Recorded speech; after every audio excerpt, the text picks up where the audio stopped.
Connecting लिंकवरून आता आरोप प्रत्यारोपांच्या फैरी सुरू झालेल्या आहेत। विकासाच्या नावाखाली दलाली आणि भ्रष्टाचार सुरू असल्याचा जोरदार हल्लाबोल खासदार संजय राऊत यांनी सत्ताधाऱ्यांवर केलेला आहे। खड्डे सोडा, संपूर्ण मार्गच कोसळलेला असल्याचं राऊत म्हणाले। विरोधकांना टीकेशिवाय दुसरं काम नाही, मेघना बोर्डीकर यांनी पलटवार केलाय।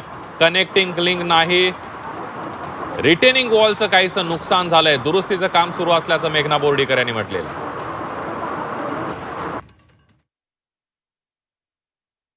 विकासाचा फार गाजावाजा करतात, पण विकासाच्या नावाखाली दलाली आणि भ्रष्टाचार किती टोकाला गेलाय हे जर या राज्याच्या जनतेला पाहायचं असेल तर त्यांनी पुण्याला मिसिंग लिंकची अवस्था जाऊन पहा। मला मुख्यमंत्र्यांचं आश्चर्य वाटतं, कौतुकी वाटतं।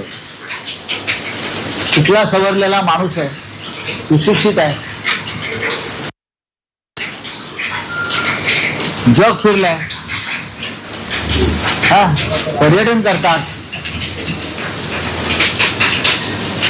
मिसिंग लिंकवर म्हणतात 2 खड्डे पडले आणि ड्युरेबिलिटी चेक करताय।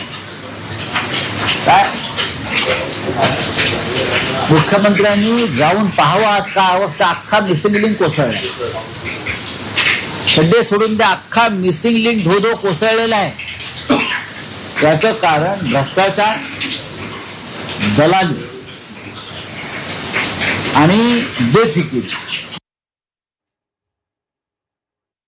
नेहमी कामच असतं विरोध करणं, पण इतका सुंदर पुला, भारतातला सर्वात उंच असा ब्रिज आपल्या महाराष्ट्रामध्ये झालेला आहे आणि पहिला हा पावसाळा आहे, त्यामुळे निसर्गसुद्धा कशा पद्धतीने याला रिॲक्ट करतो हे आपल्याला पहिल्यांदाच बघायला मिळतं। त्याच्यावर काय उपाययोजना करायला पाहिजे त्यासाठी आपण तज्ज्ञ लावलेले आहेत, त्यांच्या सूचनेनुसार याच्यावरती आपण उपाययोजना करणार